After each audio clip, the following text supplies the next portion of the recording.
சில பேர் பார்க்கறதுக்கு ரொம்ப சாதாரணமாக இருப்பாங்க, ஆனால் அவங்களுக்குள்ளே போய் பார்த்தோம்னா பெரிய பூதமே இருக்குன்னு சொல்லுவாங்கள்ல, அந்த மாதிரி ஒரு மிகச்சிறந்த அசாதாரணமானவர் அவர்.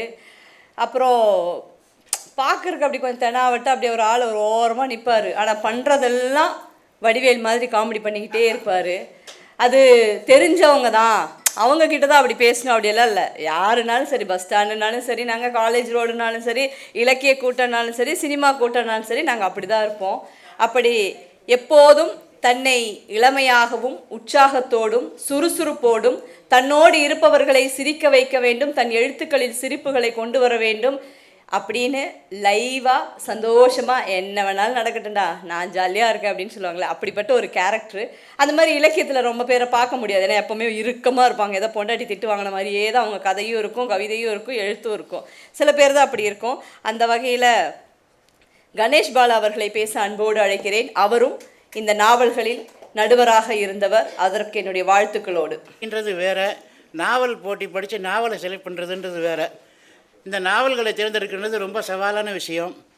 அதில் நாங்கள் என்னென்ன பண்ணோம், என்னென்ன ஒரு படித்த நாவல்களை பற்றி ஒரு சின்ன சின்ன குறிப்பாக ஒரு சில வார்த்தைகள் சொல்லிவிட்டு, நான் பார்த்த செய்யக்கூடாத விஷயங்களை சில பேர் செஞ்சுருந்ததையும் செய்ய வேண்டியது என்னன்றதையும் சுருக்கமாக சில வரிகளில் சொல்லிட்டு ஷார்ட்டாக முடிச்சுக்கிறேன். ரொம்ப நேரம் உங்களை படுத்த மாட்டேன், ஏன்னா மைக் முன்னாடி பேசி எனக்கு அதிக அனுபவம் இல்லை. முதல்ல விஷயம் என்னென்னா, இந்த நாவல்கள் முதல் இடத்தை பெற்ற வெந்து தனியாத வெண் பாஸ்பரஸ் நாவலை பற்றி நண்பர் சொன்னார், கோமதி சங்கர்.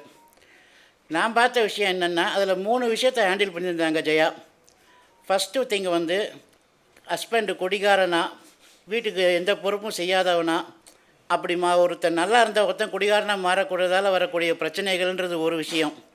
ரெண்டாவது விஷயம் வந்து தீப்பெட்டி தொழிற்சாலையில் அந்த அடுக்கிற பெண்கள் படக்கூடிய துயரங்கள்ன்றது. மூணாவது இடத்துல மாதா பிதா குரு அப்படின்னு இந்த குரு 3வது இடத்துல வைக்கப்படுற குருமார்கள் என்று சொல்லப்படுகிற ஆசிரியர்கள் தவறான செயல்களில் ஈடுபடுறதால பெண் குழந்தைகள் பாதிக்கப்படுறது. இப்படி 3 விஷயத்தை தொட்டு நாவலாக்கியிருந்தாங்க. ஆனால் அந்த 3 விஷயத்தையும் பிரச்சாரமாக சொல்லாமல் கதையோட்டத்தோட இயல்பாக பொருந்தியபடி சொன்னதில் அங்கே ஜெயித்தாங்க. அந்த என்னை பொறுத்த வரைக்கும் என்னுடைய ஆங்கிளில் அங்கே தான் முதல் பரிசுக்கான தகுதி அந்த கதைக்கு வந்தது. இன்னொரு ப்ளஸ் பாயிண்ட் அதுக்கு என்னென்னா, வட்டார வழக்கில் எழுதுறது. அந்த வட்டார வழக்கில் ஆரம்பித்து டைலாக் எழுதுறது தான் ரொம்ப கஷ்டம். ஆரம்பத்துலேருந்து கடைசி வரைக்கும் அப்படியே வரணும். அதை தான் நல்ல குறிப்பிட்டார். எங்கேயும் வட்டார வழக்கு தவறிடக்கூடாது. அதை ரொம்ப கரெக்டாக பண்ணியிருந்தாங்க. ஏன்னா அது கொஞ்சம் மிஸ் ஆனாலும் சரியாக புரியாமல் போயிடும். உதாரணத்துக்கு, யார் நீ எங்கேருந்து வரேன்னா, நான் சிவாசிலேருந்து வரேன்னு சொல்லுவார். சிவகாசியை தான் சிவாசின்னு சொல்லுவோன்றது மதுரைக்காரன் எனக்கு புரியும், சென்னை மக்களுக்கு புரியுமான்னு தெரியல. ஆனாலும் ரசிக்கக்கூடிய விஷயம் அது. அதை புரிஞ்சுக்கிட்டாவது ரசிப்பாங்க. இதுக்கு முன்னுதாரணம் என்னென்னா, புளியமரத்தின் கதையை நிறைய பேர் சிலாகிச்சு பாராட்டினது தான். அதை விட வட்டார வழக்கில் கடினமான ஒரு நாவல் இருக்க முடியாது. ஆனால் அதுவும் புகழ்பெற்றது. ஸோ தொடர்ந்து நிறைய எழுதுறதுக்கு ஜெயா நவி அவர்களுக்கு வாழ்த்துக்கள். அப்புறம் சுரங்கப்பாதை நாவல் படித்தப்போ நோஸ்டால்ஜியா, அதுதான் பெயின். இப்போ கோமதி சங்கர் சொன்னது, நோஸ்டால்ஜியாவை நமக்கு தொட்டு பார்க்குற எந்த ஒரு நாவலும் அல்ல எந்த ஒரு படைப்போ நிச்சயமாக வந்து ஹிட் அடிக்கும். 96 படம் மாதிரி. அந்த சுரங்கப்பாதையில் ஒரு ஓவியத்தில் ஆரம்பிக்கும்போது, அவள் யாமத்தின் நிறத்தை பூசிக்கொண்டிருந்தாள், அந்தி சிவப்பு அவளிடம் இருந்ததுன்னு அந்த ஒரு 2 வரி, அந்த முதல் 2 வரிகள் நம்ம அந்த நாவலுக்குள்ளே அழகாக இழுத்தது. அப்படி இழுத்த வாசகரை கடைசி வரைக்கும் விடாமல் அந்த அலுப்பு தட்டாத ஒரு மொழிநடையின் மூலமாக கொண்டு போனதுலேயே அந்த நாவலாசிரியர் ஜெயிச்சிட்டார்.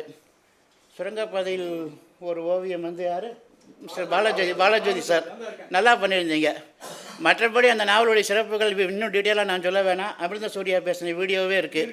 அந்த நாவலை பற்றி எழுதுனருக்கே தெரியாத சிறப்புகளெல்லாம் அமிர்த சூர்யா சொல்லியிருந்தார். அது அவ்வளவு அழகாக அமைஞ்ச ஒரு கதை.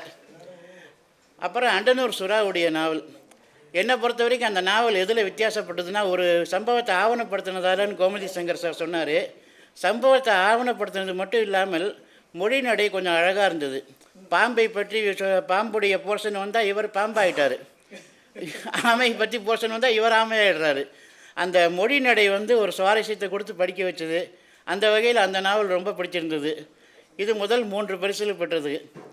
பிரசுரத்துக்கு வந்த நாவல்கள்லையும் பார்த்தீங்கன்னா, கம்யூனிஸ்ட் கட்சி அப்படின்ற ஒரு பேக்ட்ராப் எடுத்துகிட்டு ஒரு காதல் கதையை அதுக்குள்ளே அழகாக வச்சு கொடுத்துருந்தார் பர்ணமுல்லூர் சேகரன். அந்த தேவகி கேரக்டரு அவள் கலெக்டர் ஆகிற வரைக்கும் அடுத்து சந்திக்கிற பிரச்சனைகள், காதல்னு வந்தால் தான் ஜாதி கொடுமை வந்து வெட்டுறது கொள்றதுல ரொம்ப தீவிரமாகுன்ற அந்த விஷயத்தை ஹேண்டில் பண்ணது எல்லாமே மிக இயல்பாக இருந்துச்சு.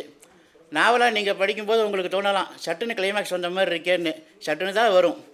எல்லோரும் வாழ்க்கையில் திருப்பங்கள்லாம் யோசிச்சு எதிர்பார்த்து வர்றதில்லை, திடீர்னு வர்றது தான். அந்த அது மாதிரி தான். அது ஒரு நாவலுக்கு தடையாக இருந்தது இல்லை, மிக அழகாக இருந்தது. அது ரொம்பவே ரசிக்க வச்சுது. அப்புறம் அந்த வேணுவனம், ஒரு ஜமீன் குடும்பம், பல தலைமுறை பகை, அந்த தலைமுறை பகை ஒரு தலைமுறை தீர்றது அப்படின்ட்டு. கருவில் ஒன்றும் புதுமை இல்லை, அது சாதாரண கரு தான். ஆனால் அதை சொன்ன விதம் வந்து அழகாக இருந்தது. இது ரொம்ப கவனிக்க வச்ச ஒரு விஷயம். இந்த நாவல்கள்லாம் அந்த வகையில் தான் இந்த பரிசு பெற்ற நாவல்களும் பிரசுரத்துக்குரிய இந்த நாவல்களும் தனி கவனத்தை பெற்றன. இப்போது இந்த நாவல்களில் பார்த்தீங்கன்னா, நம்ம நல்லு பேசும்போது ஒரு பாயிண்ட் சொன்னார், அதை நானும் சொல்ல நினச்சிருந்தேன். ரொம்ப கரெக்டான விஷயம் அது. நிறைய பேர் செய்கிற தவறு என்னென்னா, ஒரு ஒருமைப்பன்மை வித்தியாசம். அவள் கண்களிலிருந்து கண்கள் பார்த்தது, அவளுக்கு முன்னால் ஆடைகள் குவிந்து கிடந்தது. ஆடை கல் இல்லை, அந்த கல் வந்தாலே கிடந்தனா வந்துடணும். இன்னொரு பெரிய விஷயம் எல்லோரும் பண்ணுறது என்னென்னா, நான் எல்லா மேடையிலையும் சொல்லுவேன், ஃப்ரெண்ட்ஸ்கிட்டையும் சொல்லுவேன், யாரும் கேட்குறதில்ல. நான் சங்கு தான் ஊதிட்டுருக்கேன், ஊதுற சங்கு பயன்படுமான்னு தெரியாது. இந்த ஒரு அப்படிங்கிற விஷயத்தை வந்து நிறைய பேர் சரியாக ஹேண்டில் பண்ணுறதில்ல. இங்கிலீஷில் ஏஇஐஓயுன்னு அந்த வவல்ஸ் சொல்லுவாங்கள்ல, அது மாதிரி தமிழில் உயிரெழுத்துக்கள் எடுத்துக்கங்க போகிறோம். ஆனாவிலேருந்து ஓனா வரைக்கும் அந்த வார்த்தை வந்ததுன்னா அதுக்கு முன்னாடி ஓர், இல்லைன்னா ஒரு, அவ்வளோதான். Simple grammar. ஓர் அழகி, ஓர் இரவு, அந்த மாதிரி ஓர் ஓடம், அதுக்கெல்லாம் முன்னாடி ஓர், மற்றதெல்லாம் ஒரு. இப்படி சின்ன சின்ன விஷயங்கள் கூட ஏன் பார்த்து செய்யணும்னு சொன்னால், ஆங்கிலமோ ஹிந்தியோ நமக்கான தொடர்பு மொழி, ஆனால் தமிழ் நம்ம தாய்மொழி. நம்ம தாய்மொழியில் கூடிய மட்டும் இந்த பிழைகள் வராமல் பார்த்துக்கணும்.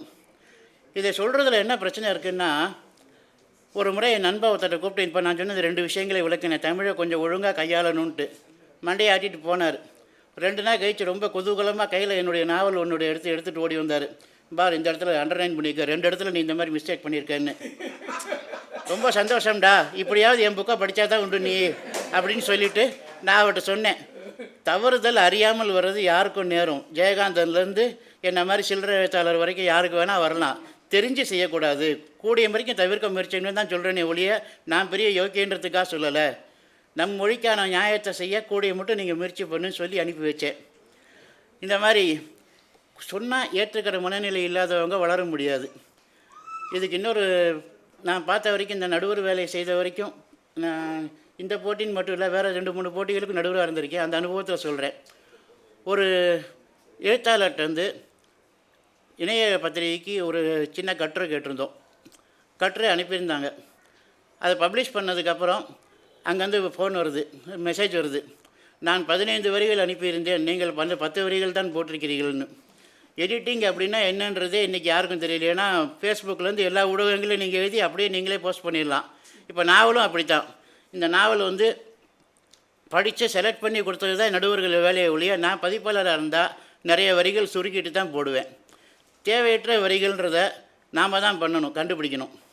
அதுக்கு தான் உதாரணம் இந்த சுஜாதா சொன்னது மாதிரி நல்லவும் சொன்னார்.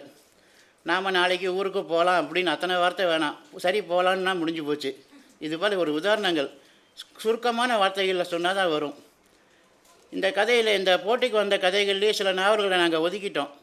நான் வந்து ஈவிரக்கம் இல்லாமல் மார்க்கே கொடுக்க மாட்டேன், அண்டர் த மார்க்குன்னு சொல்லி தனியாக சிலது ஒதுக்கிட்டேன். என்ன காரணம்னா, கதை கரு நீங்கள் செலக்ட் பண்ணுறது, நாவல்ங்கிறது வரப்போ கதை கருவில் நீங்கள் சமூகத்துக்கு நீதி சொல்லணும், அதெல்லாம் விட்டுருங்க, அதெல்லாம் ஒன்றும் வேணாம். ஒரு சம்பவத்தை ஆவணப்படுத்தணுன்றது வச்சுக்கிட்டு அதுவும் நல்லது தான். ஆனால் அந்த கதை கருவில் நாவலுக்கான அடர்த்தி இருக்கணும்.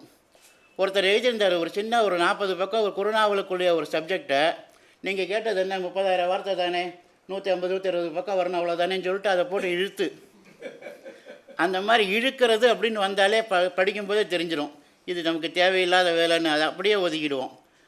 இன்னொரு மிக கண்டனத்துக்குரிய ஒரு விஷயம் என்னென்னா, ஒரு சில 2 நாவல் நான் அதை வந்து தனியாக ஒதுக்கிட்டேன், இதெல்லாம் தேராதுன்ட்டு. காரணம் என்னென்னா, எழுத்து நடையில் சொல்லிகிட்டே வரும்போது சர்வ சகஜமாக கெட்ட வார்த்தைகள் எழுதுறது, அது என்ன ட்ரெண்டுன்னு எனக்கு புரியல. அப்படி எழுதினா தான் இலக்கியம்னு அவங்களா ஒரு கற்பிதத்துக்கு வந்துட்டாங்களான்றதும் புரியல. கோபமாக நான் இருக்கேன், உங்களை திட்டுறேன்னு சொன்னால் ஒரு 2 வார்த்தை சொல்லி கொடுக்கணும், அந்த கோபத்தையும் திட்டுறதையும். அதை விட்டுட்டு அப்போ ஒரு பேரா ஃபுல்லாக அத்தனையும் கெட்ட வார்த்தையா. இந்த மாதிரி விஷயங்கள் என்னால் ஏற்றுக்க முடியல. ஒருவேளை நான் போன தலைமுறையை சேர்ந்தவன், பூமர், இது இன்றைக்கி ட்ரெண்டு உனக்கு புரியாது அப்படின்னு சொன்னாலும் பரவாயில்லை, அது சந்தோஷம்தான் எனக்கு.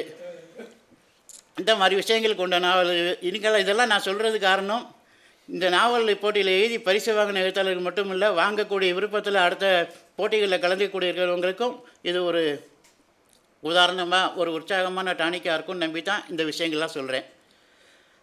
இதையெல்லாம் தாண்டி நடுவர்களுக்கு வரக்கூடிய சோதனைகளை பற்றி ரேகா சொன்னாங்க. திட்டு வாங்க வேண்டியிருக்கும் பலர்டன்ட்டு.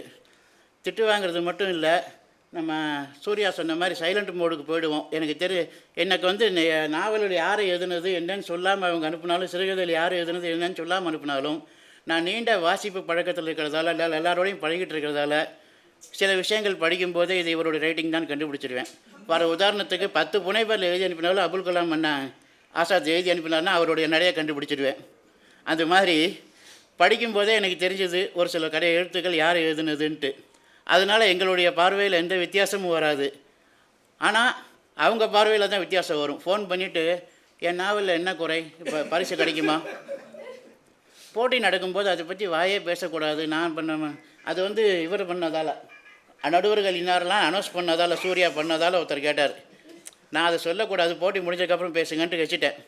போட்டி முடிஞ்சப்புறம் ஞாபகமாக அப்போ பரிசுகளுக்கு இன்னாருக்கெல்லாம் அறிவித்ததுக்கப்புறம் திரும்ப கூப்பிட்டு கேட்டார், ஏன் என்ன குறை என்னுடைய கதையிலன்னு. நான் வெளிப்படையாக உடச்சிட்டேன், இதான் விஷயம், நீ ஒரு சின்ன விஷயத்தை போட்டு இழுத்து நாவல் ஆக்கியிருக்க, நடுவில் டாக்டர் லாயர் பேசுகிறான்னு சொல்லி நிறைய விஷயங்கள் அதாவது கூகுளில் சாதாரணமாக அவங்க சர்ச் பண்ணாலே தெரிஞ்சுக்கிற விஷயத்த போட்டுட்டீங்கன்னு. அவர் அதை பெருசாக எடுத்துக்கல, கோவப்படலை, பாசிட்டிவாக தான் எடுத்துக்கிட்டார். உண்மை தான், அது எனக்கே தெரியும்னாரு. Right, okay. இந்த மாதிரி எடுத்துக்கிறவங்களை பார்த்தா ரொம்ப சந்தோஷமாக இருக்கும். அடுத்த முறை அவங்க திருத்திக்குவாங்க. ஸோ அந்த நாவல் என்கிறது ஒரு செறிவோடு அழகாக வருன்றது தான் விஷயம். அதில் இந்த விஷயங்கள்லாம் கவனித்து திருத்தி இந்த படிக்கிறவங்களுக்கே அதிகம் வேலை வைக்காமல் வர நாவல்களை பார்க்கும்போது அது கொடுக்குற சந்தோஷமே ரொம்ப அலாதியானது. பரிசு பெற்ற எழுத்தாளர்களுக்கும் நீ எழுத போகிற எல்லாருக்கும் வாழ்த்துக்கள். நன்றி.